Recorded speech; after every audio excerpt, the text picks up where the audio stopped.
সুপ্রভাত বন্ধুরা, আশা করি ভালো আছেন। আজ আমি সুন্দরকাণ্ড থেকে পড়ে শোনাচ্ছি, শুনুন, নিশ্চয়ই ভালো লাগবে। সুন্দরকাণ্ড। মহেন্দ্র পর্বতে উঠিয়া হনুমান একটি ছোট মাঠের উপর দাঁড়াইল। তারপর জোড়াতে দেবতাদিগকে প্রণাম করিয়া সে লাভ দিবার জন্য প্রস্তুত হইল। সে সময় তাহার শরীর এত বড় হইয়াছিল যে তাহার ভার মহেন্দ্র পর্বতে সহ্য হইল না। সেই পর্বতের ভিতর হইতে বাহির হইয়াছিল যে তখন এমনি করিয়া জল ভিজা গামছাকে নিংড়াইলে তাহার চেয়ে বেশি করিয়া জল বাহির হয় না। সেখানকার জীবজন্তুরা মনে করিল বুঝি পৃথিবীর শেষ উপস্থিত।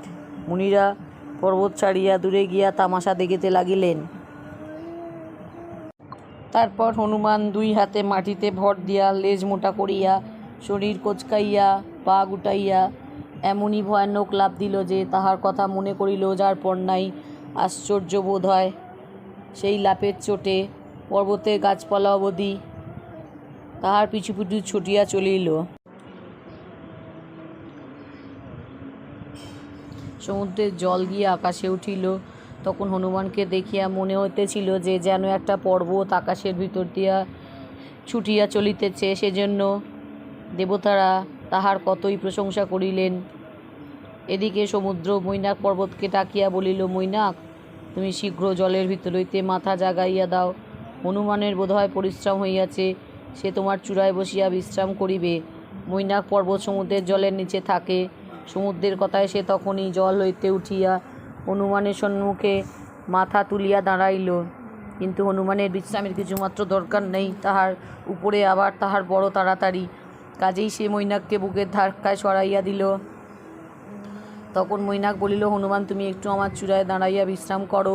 আমার চূড়ায় মিষ্ট ফল আছে, তুমি তাহা আহার করো। সত্য যুগে সকল পর্বতেরই পাকা ছিল, তখন তাহারা সেখানে ইচ্ছা চলিয়া বেড়াইত, আর তাহাদের চাপে অনেক জীবজন্তু মারা যাইত। এই জন্য ইন্দ্র বর্জ্য দিয়া সকল পর্বতেরই পাখা কাটিয়া দেন। কিন্তু তোমার পিতা পবনদেব দয়া করিয়া আমাকে সমুদ্রের জলে উড়াইয়া ফেলাতে ইন্দ্র আমার পাখা কাটিতে পারেন নাই। হনুমান, তোমার পিতা আমার এই উপকার করিয়াছিলেন, তুমি কি আমার চূড়ায় একটু বিশ্রাম করিয়া আমাকে সুখী করিবে না? হনুমান বলিল, মৈনাক, তোমার কথা শুনিয়াই আমার মনে যার পর নাই সুখ হইয়াছে, কিন্তু ভাই আমি ব্যস্ত আছি, এখন বসিতে পারিব না, আমাকে মাফ করো। এই বলিয়া মৈনাককে ছুঁইয়া হনুমান আবার ছুটিয়া চলিল। দেবতারা দেখিলেন যে হনুমান বড়ই ভয়ানক কাজ করিতে চলিয়াছে। এ কাজ সে করিয়া আসিতে পারিবে কিনা তাহা পরীক্ষা করিয়া দেখি তাহাদের বড় ইচ্ছা হইল। তাই তাহারা নাগদিগের মাতা সুরসাকে ডাকিয়া বলিলেন, সুরসা ঠাকুরুন, আপনি অনুগ্রহ করিয়া একটিবার হনুর পথটা আগলাইয়া দাঁড়ান তো দেখি সে কেমন বীর। দেবতাদের কথায় সুরসা ভয়ঙ্কর রাক্ষসীর বেশে হাঁ করিয়া হনুমানের সম্মুখে আসিয়া দাঁড়াইলেন। হনুমান তাহা দেখিয়া নিজের শরীরটাকে 10 যোজন বড় করিয়া ফেলিল।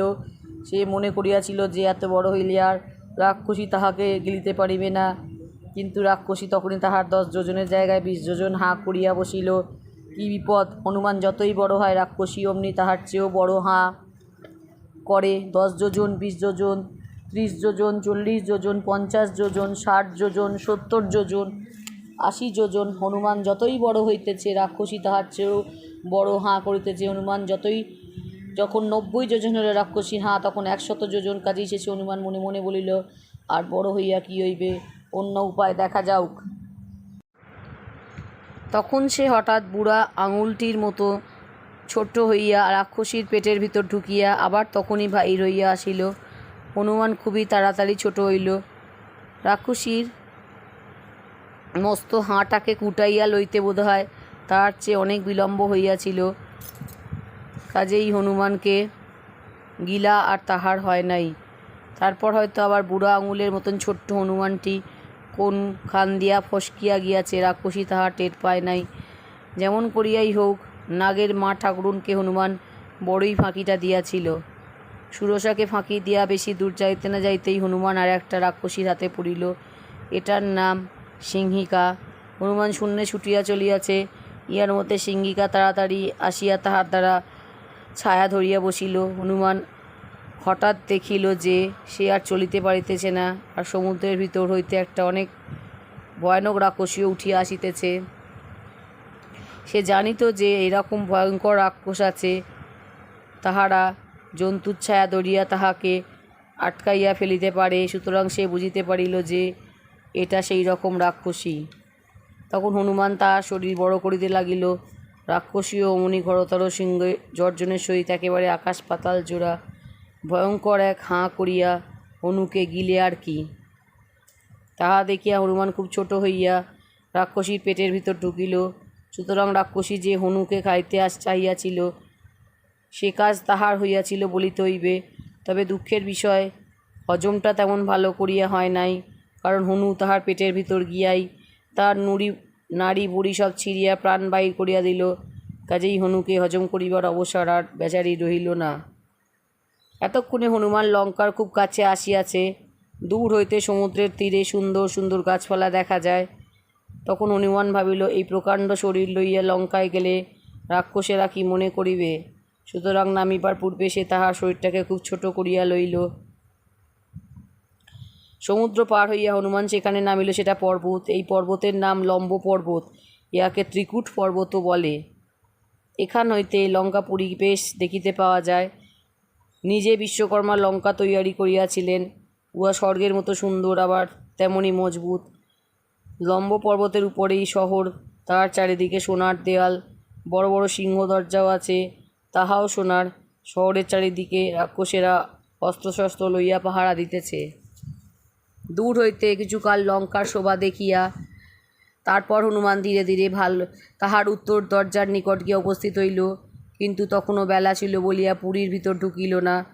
এত আলোর মধ্যে লঙ্কায় ঢুকিতে গেলে রাক্ষসেরা তাহাকে দেখিতে পাইয়া তাহার কাজটি মাটি করিয়া দিবে। তাই বাকি বেলাটুকু সে চুপি চুপি বাহিরেই কাটাইল। তারপর যখন নগরে ঢুকিতে গেল তখন বেশ অন্ধকার হইয়াছে। তখন যে শহরে সে ঢুকিল তাহারও একটা বিড়াল ছানার মতো ছোট হইয়া। লঙ্কার বাড়িঘর যেমন বড় বড় তেমনই সুন্দর। দরজা জানলা সোনার, রোয়াক পান্না, সিঁড়িগুলি মানিকের। হনুমানে সকলে সভা দেখিতে চলিয়াছে। এমন সময় একটা বিকট রাক্ষসী কোথা হইতে আসিয়া তাহার পথ আটকাইয়া বলিল, কে রে তুই বানর, এখানে কি করিতে আসিয়াছিস? সত্য বল, নহিলে তোকে মারিয়া ফেলিব। হনুমান বলিতেছি, আগে বলো তুমি কে, আর কেনই বা এত রাগ করিতেছ? রাক্ষসী বলিল, আমি এই স্থানের দেবতা, আমারই নাম লঙ্কা। এই স্থানের লোকেরা আমারই পূজা করে। আমি এখানে পাহারা দিই। আজ আমার হাতে তোর মরণ দেখিতেছি।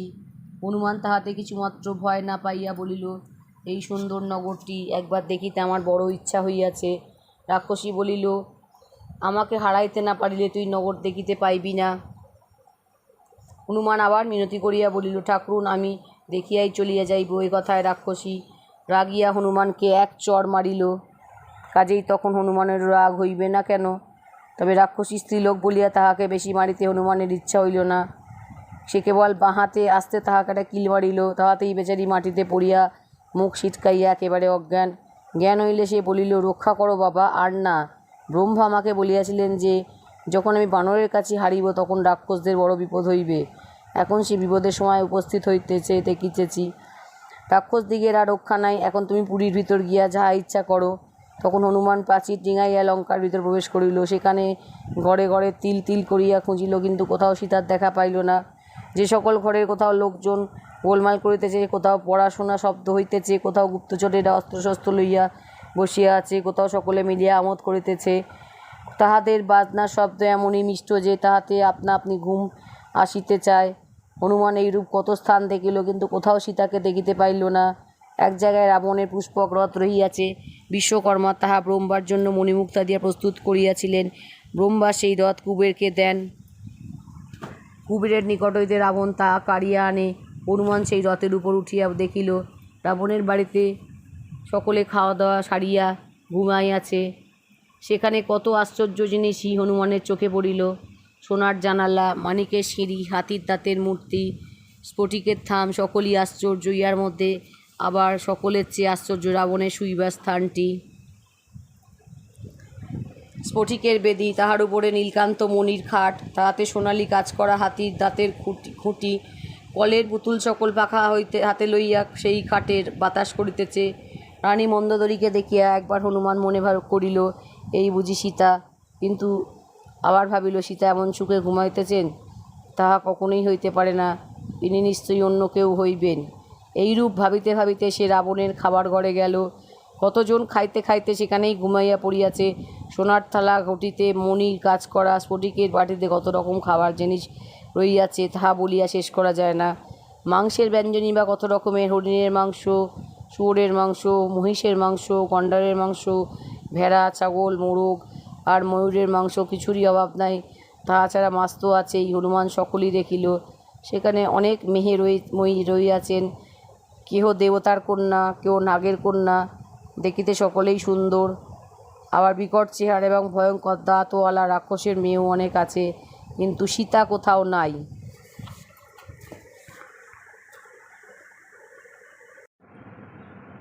হনুমান অনেক করিয়া খুঁজিল, ঘরের পর বাগান, বাগানের পর ঘর, কিছুই সে বাকি রাখিল না, কিন্তু দেখিল সীতা কোথাও নাই। তখন মনের দুঃখে সে বলিল, হায় হায়, এত করিয়াও সীতাকে দেখিতে পাইলাম না। হয়তো রাবণ তাহাকে মারিয়া ফেলিয়াছে, না হয় তিনি নিজেই মরিয়া গিয়াছেন। আমার এত পরিশ্রম সকলই বৃথা হইল। এখন আমি কোন মুখে ফিরিয়া যাইব?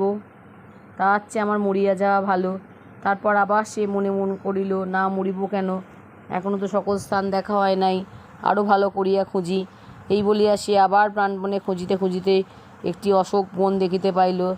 সেই বনে যাইবা মাত্র তাহার মনে হইল, এইখানে বোধহয় সীতাকে দেখিতে পাইব, হয়তো এদিক দিয়া তিনি আসিবেন। এই মনে করিয়া সে একটি সিংসপা অর্থাৎ শিশু গাছের পাতার আড়ালে লুকাইয়া চারিদিক দেখিতে লাগিল।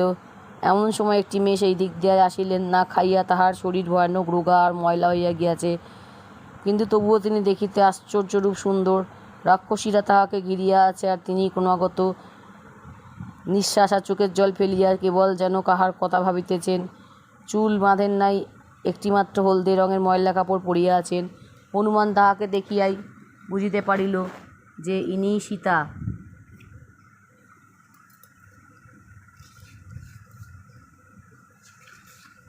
কারণ তাহার ঋষ্যমুখ পর্বতে থাকিয়া যে মেয়েটিকে দেখিতে পাইয়াছিল, ইনি তাহারই মতন দেখিতে।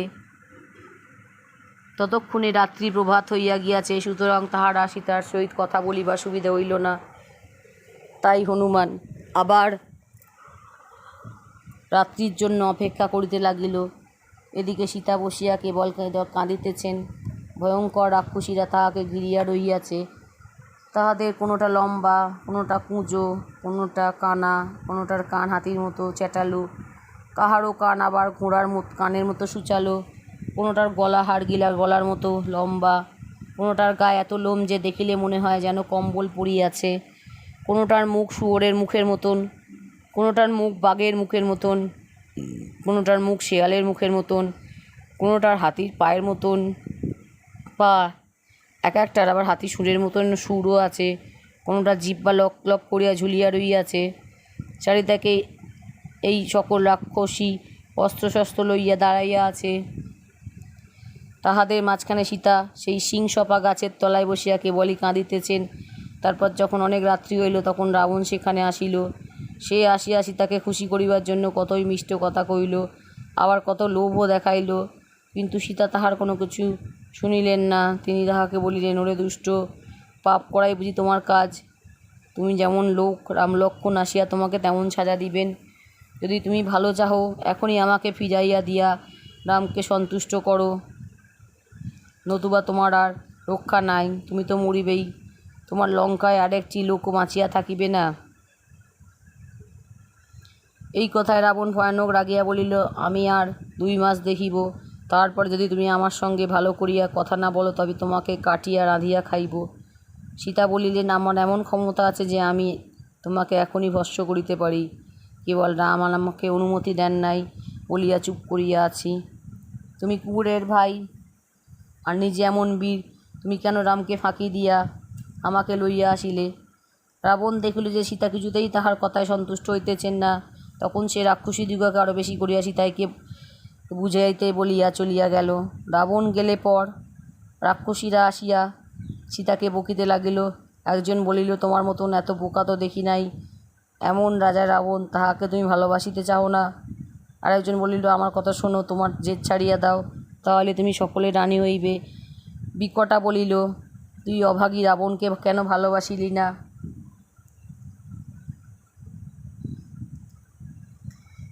দুর্মুখী বলিল, আমাদের কথা রাখো, নইলে তোকে মারিয়া ফেলিব।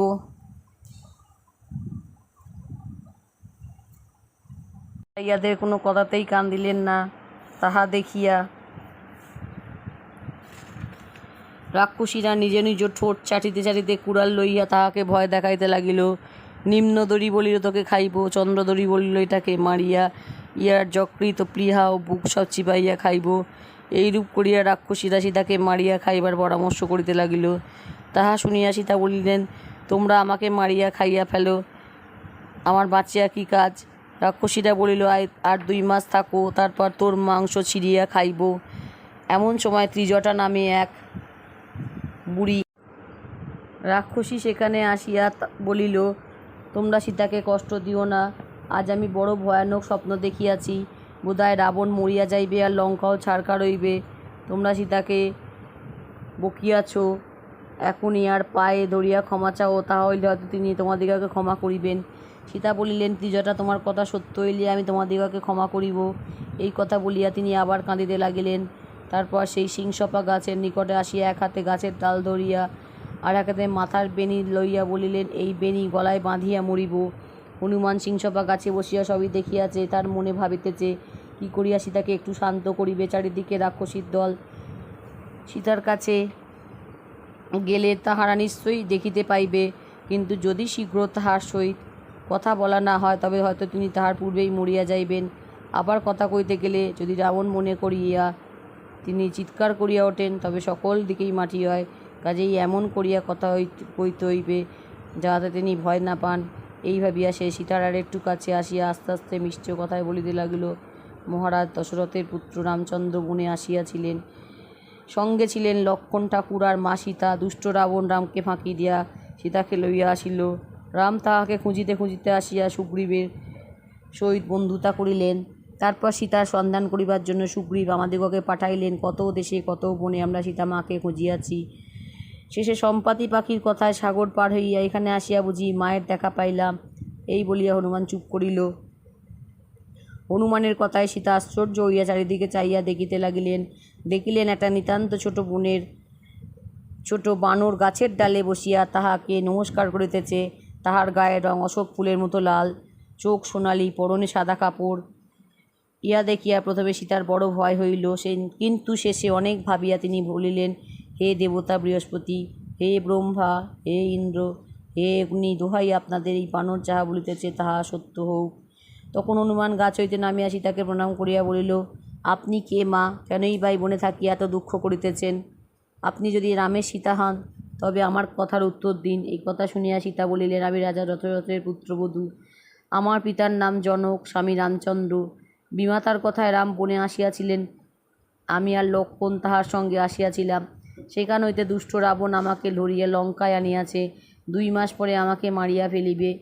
হনুমান সীতার সহিত ভালো করিয়া কথা কইবার জন্য একটু কারোর কাছে আসিতে লাগিল, কিন্তু তাহাতে আবার সীতা ভয় পাইয়া বলিলেন, হায়, ইহার সহিত কেন কথা কইলাম? এই হয়তো সেই দুষ্ট রাবণী বানর সাজিয়া আসিয়াছে। তাহা শুনিয়া হনুমান হাত জোড়াতে তাহাকে অনেক বুঝাইল রামের সহিত কেমন করিয়া তাহার পরিচয় হইয়াছে।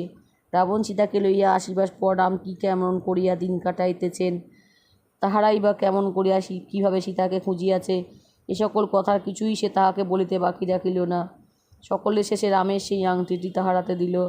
আংটি দেখিয়া সীতার মনে আর কোনো সন্দেহ রইল না। তারপর আননে তাহার সেই সুন্দর মুখখানি উজ্জ্বল হইয়া উঠিল। তারপর তিনি মন খুলিয়া হনুমানকে রামের সংবাদ জিজ্ঞাসা করিতে লাগিলেন। রাম, লক্ষ্মণ কেমন আছেন? তাহারা কেন আসিয়া রাবণকে মারিয়া ফেলিতেছেন না? সীতাকে না দেখিয়া রামের শরীর বেশি রোগা হইয়া যায় নাই তো? এইরূপ কত প্রশ্নই তিনি করিলেন। রামের কথা যত জিজ্ঞাসা করেন ততই তাহা আরও জিজ্ঞাসা করিতে ইচ্ছা করে। হনুমান যার পর নাই মিষ্ট কথায় তাহার কথার উত্তর দিয়া তারপর বলি, মা, আসুন, আপনাকে পিঠে করিয়া রামের কাছে লইয়া যাই।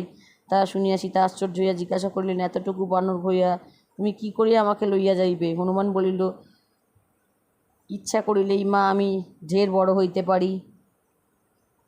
এই বলিয়া সে দেখিতে দেখিতে পর্বতের মতো বড় হইয়া উঠিল।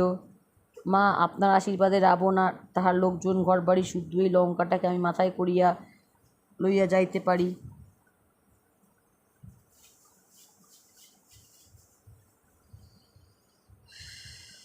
কিন্তু আপনার কিছু ভয় নাই, আমার পিঠে উঠিয়া বসুন। সীতা বলিলেন, তুমি যে পারিবে তাহা বুঝিয়াছি, কিন্তু সমুদ্রের উপর দিয়ে যাইবার সময় আমি নিশ্চয়ই মাথা ঘুরিয়া পড়িয়া যাইব, কাজেই আমার যাহা ঠিক নয়, তুমি শীঘ্র তাহাদিগকে এখানে লইয়া আইসো।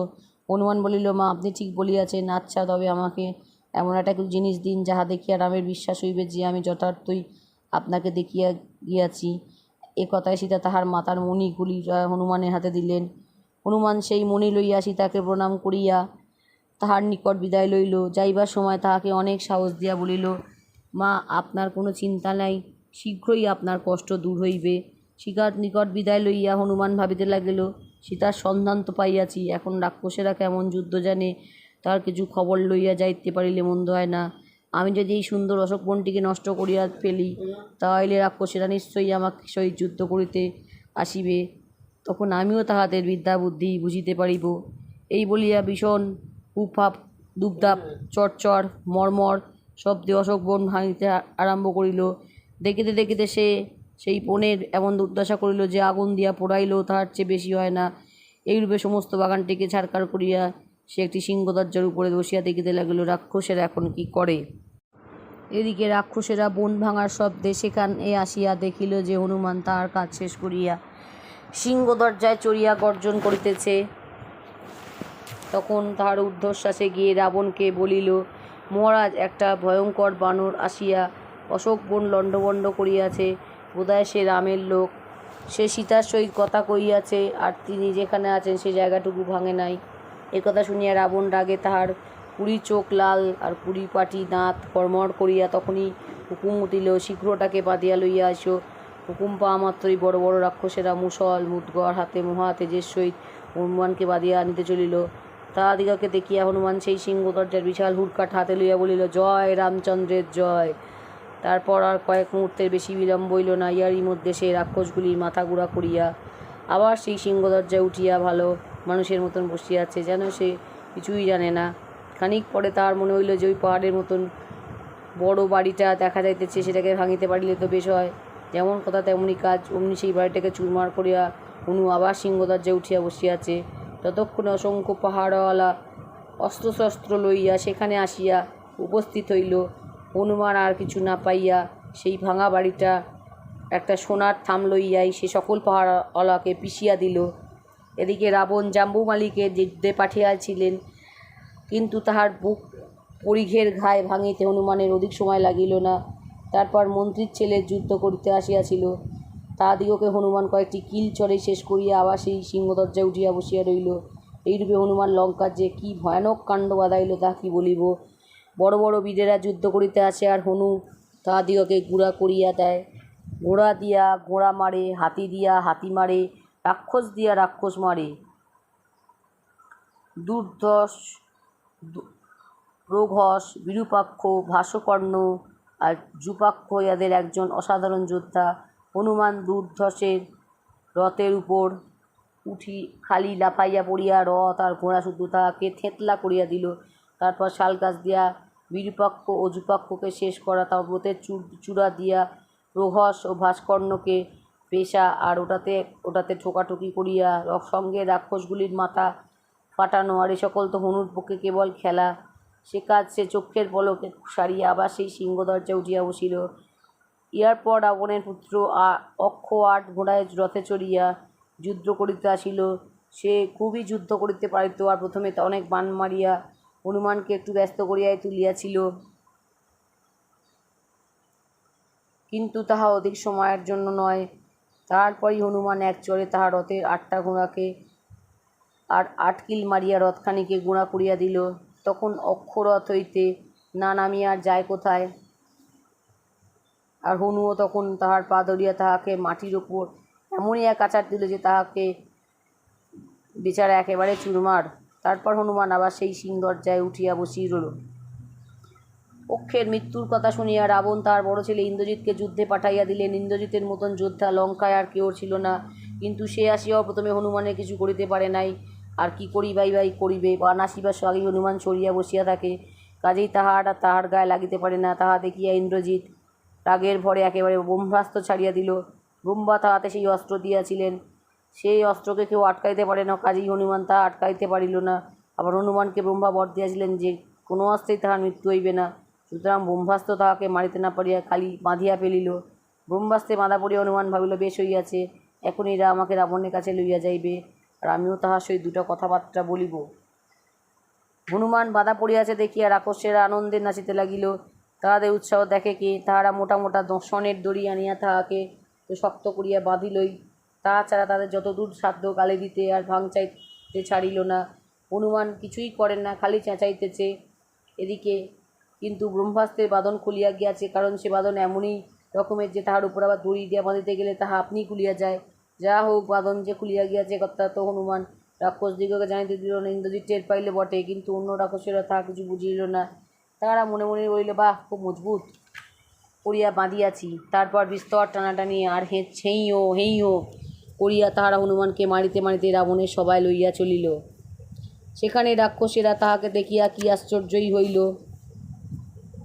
কেহ বলিল, আরে এ বানর কে? এটা এখানে কি করিতে আসিল? কেউ বলিল, এটাকে শীঘ্র মারিয়া ফেলো। কেউ বলিল, পোড়াইয়া ফেলো। কেউ বলিল, খাইয়া ফেলো। এই বলিয়া তাহারা হনুমানকে লইয়া টানাটানি করিতে লাগিল। হনুমান কিছু বলে না, সে কেবল ক্রমাগত রাবণকে আর তার সবার ঘরখানি চাইয়া দেখিতেছে। মণিমাণিক্যের কাজ করা স্ফটিকের সিংহাসনে রাবণ বসিয়া আছে। তাহার মাথায় 10টি ঝকঝকে সোনার মুকুট, শরীরটি কুচকুচে কালো, তাহাতে রক্তচন্দন মাখানো, তাহার উপরে সোনার হার, এক একটা মুখ যেন এক একটা জ্বালা, তাহাতে আবার দাঁতগুলি ধারালো আর ঠোঁটগুলি ঝুলিয়া পড়িয়াছে। হনুমান তাহাকে দেখিয়াই মনে মনে ভাবিল, যে ব্যক্তি যেমন তেমন বীর নহে। এদিকে রাক্ষসেরা হনুমানকে কত কথাই জিজ্ঞাসা করিতেছে, তুই কোথা হইতে আসিয়াছিস? এখানে আসিলি কি করিতে? বন ভাঙিলি কেন? কে তোকে পাঠাইয়াছে? ঠিক করিয়া বল, তাহা হইলে তোকে এখনই ছাড়িয়া দিব, মিথ্যা কহিলে মারিয়া ফেলিব। তা শুনিয়া হনুমান রাবণকে বলিল, রাজা রাবণ, আমি বানর, তোমাকে দেখে লঙ্কায় আসিয়াছিলাম, সহজে তোমার দেখা না পাইয়া বন ভাঙিয়াছি। তাহাতে রাক্ষসের আমার সাথে যুদ্ধ করিতে আসিল, কাজেই আমিও তাহাদিগকে মারিয়াছি। আমি রামের দূত, পবনের পুত্র, আমার নাম হনুমান। তোমার ধনজন এত আছে, তোমার কি এমন অন্যায় কাজ করা উচিত? তোমার ভালোর জন্যই বলিতেছি, আমার কথা শোনো, সীতাকে রাখিও না, তাহা হইলে তোমার প্রাণ যাইবে। কি বলিব? রাম আমাকে অনুমতি দেন নাই, নইলে আমি এখনই তোমার লঙ্কা গুঁড়া করিয়া রাখিয়া যাইতে পারিতাম। তখন রাবণ তাহার লাল পুরিটা চোখ ঘুরাইয়া বলিল, কোথারে জল্লাদ সকল, কাটত এটাকে। কিন্তু বিভীষণ তাহাকে বারণ করিল। বিভীষণ রাবণের ছোট ভাই আর অতিশয় বুদ্ধিমান লোক। সে বলিল, মহারাজ, করেন কি? দুধকে কখনো মারিতে আছে? তাহাতে যে ভয়ানক পাপ। দুধকে চাবুক মারা যায়, তাহার মাথা মুড়াইয়া দেয়া যায়, শরীরের কোনো স্থান খোঁড়া করিয়াও দেয়া যায়, কিন্তু তাহাকে মারা কখনোই হইতে পারে না। আর এটাকে মারিয়া ফেলিলে খবর লইয়া কে যাইবে? তাহা হইলে রামলক্ষ্মণই বা কী করিয়া এখানে আসিবে?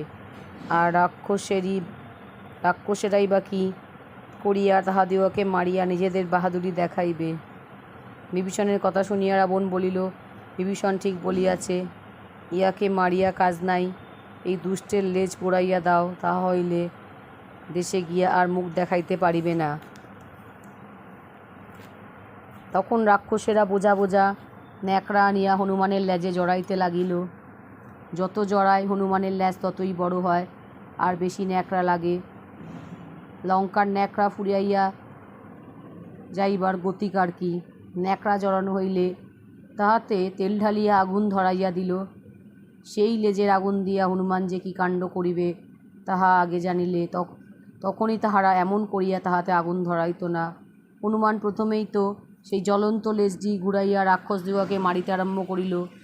যত মারে রাক্ষসেরাও ততই বেশি করিয়া তাহাকে বাঁধে, আর তাহাকে দেখিয়া ছেলে, বুড়ো আর স্ত্রীলোকেরা হাততালি দিয়া হাসে। এইরূপ করিয়া রাক্ষসেরা হুঙ্কার গলি গলি হনুমানকে লইয়া তামাশা দেখিতে লাগিল। অবশ্য এ খবর সীতার কাছে পৌঁছিতে অধিক বিলম্ব হইল না। তাহা শুনিয়া সীতা মনে মনে বলিলেন, হে দেবতা অগ্নি, আমি যদি কোনো পুণ্য কাজ করিয়া থাকি তবে তুমি হনুমানকে পোড়াইও না। এদিকে হনুমান ভাবিতেছে, কি আশ্চর্য, আমার লেজে এত আগুন, তবু তাহাতে জ্বালা নাই কেন?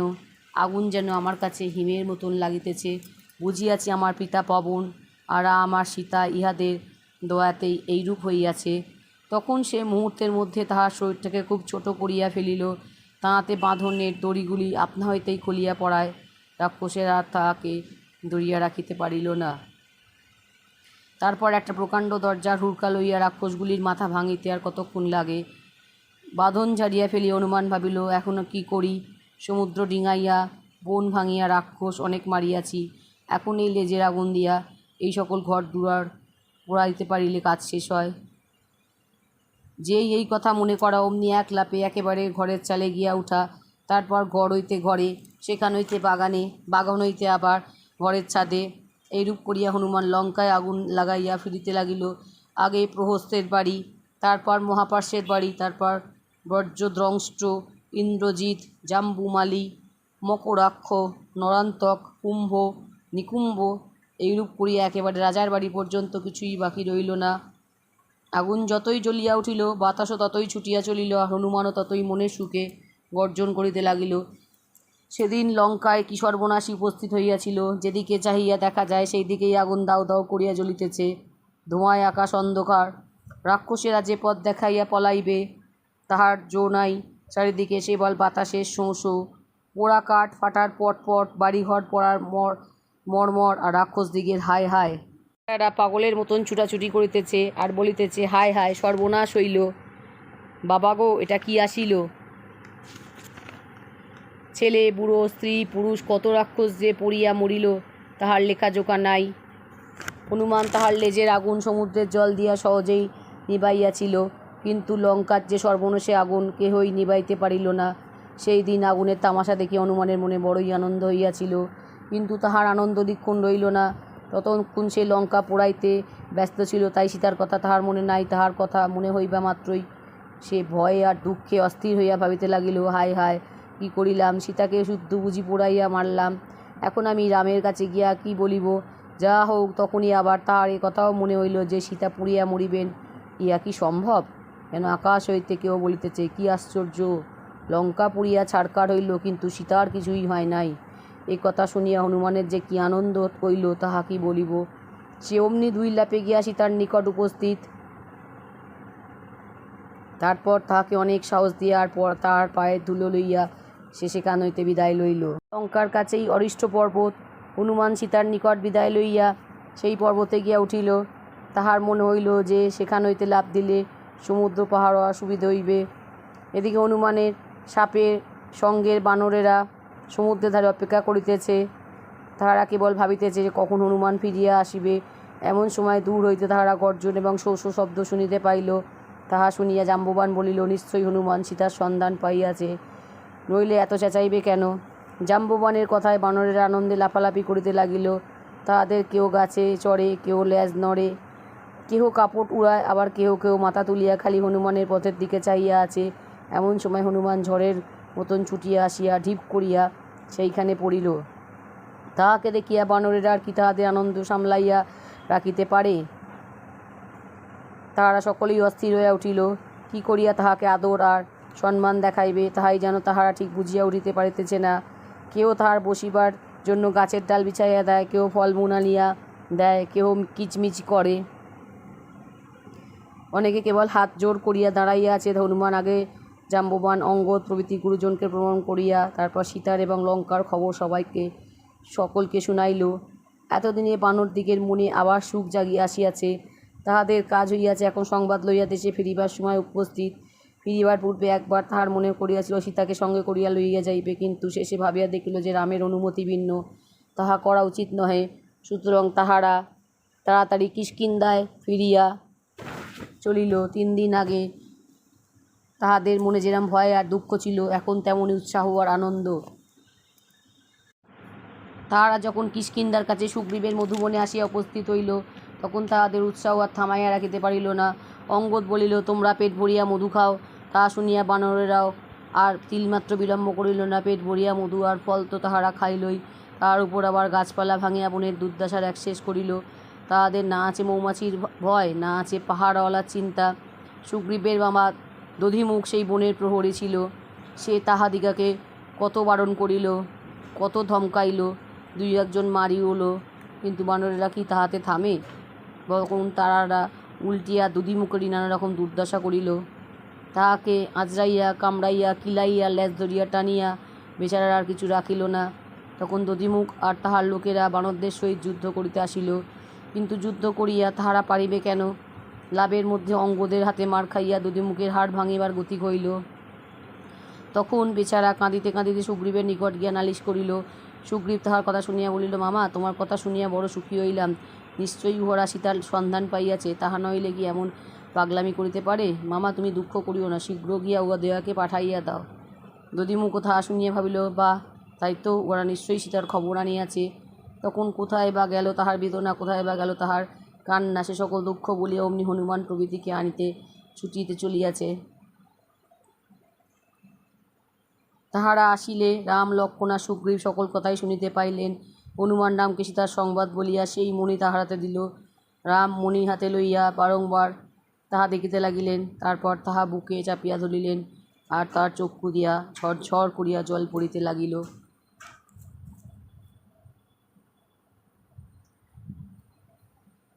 আজকের মতো পাঠ শেষ বন্ধুরা। আশা করি আপনাদের ভালো লাগবে। আপনারা শুনুন, বাড়ির সকলকে শোনান। অবশ্যই এই গল্প শুনে চারিদিকে শেয়ার করুন, লাইক করুন, সাবস্ক্রাইব করুন, পাশে থাকুন। আমার